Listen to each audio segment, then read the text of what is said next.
नमस्कार, मैं विकास सर। आप लोगों को आज बताने जा रहा हूँ कि थेल्स परिमेय में कैसे सिद्ध किया जाता है या उसमें मान कैसे निकाला जाता है।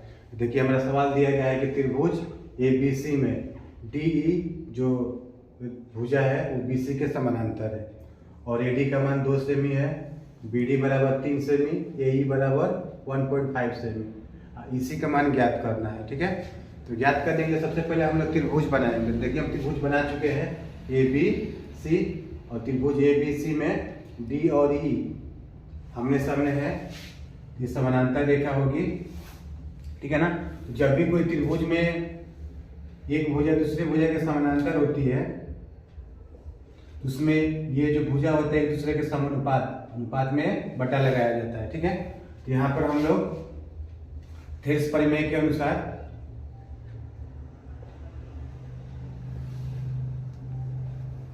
थेल्स परिमेय से, ठीक है, थेल्स परिमेय से हम लोग यहाँ पर इसको लिखेंगे।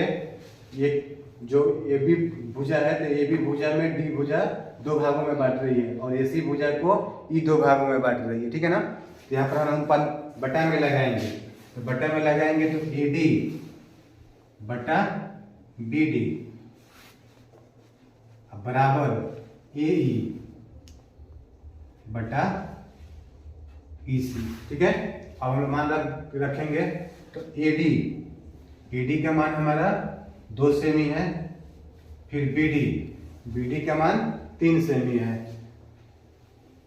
अब बराबर AE का मान 1.5 सेमी है और EC का मान हमें निकालना है। ठीक है, समझ में आ रहा है ना यहाँ पर तक। देखिए, फिर से एक बार बता रहे हैं, जो भी त्रिभुज में अगर आमने सामने वाली भुजा जो समानांतर होती है तो समानांतर में थेल्स परिमेय के अनुसार एक भुजा दूसरे भुजा के बटा लगाया जाता है और बराबर होता है। इसमें हम लोग बटा लगा दिए हैं, बराबर भी कर दिए हैं और 3 भुजा हमारा मालूम है, चौथा भुजा का मान ज्ञात करना है।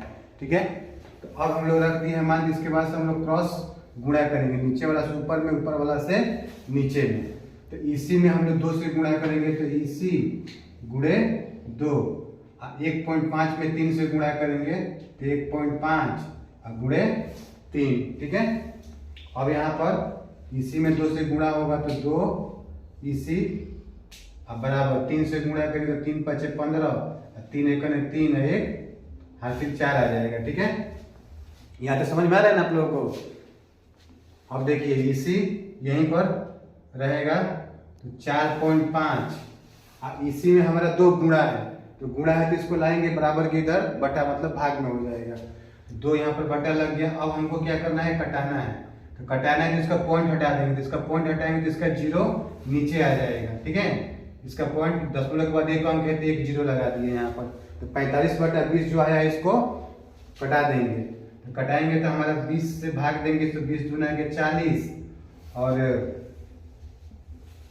20 दूना के 40 और 5 शेष बच रहा है। तो 45 में आप लोग भाग दे दीजिए इसको 20 से, तो 20 दूना 40 और 5 शेष है, फिर दशमलव देंगे तो यहाँ पर 0 आएगा, फिर 20 दूना 40 यानी कि 2.25। इस प्रकार हमारा EC का मान जो है 2.25 प्राप्त हो रहा है। ठीक है ना। अगर वीडियो अच्छा लगे तो थोड़ा लाइक कीजिएगा, सब्सक्राइब कीजिएगा मेरे चैनल को। ठीक है ना, हमें भी बढ़ावा दीजिएगा यूट्यूब पर। थैंक्स।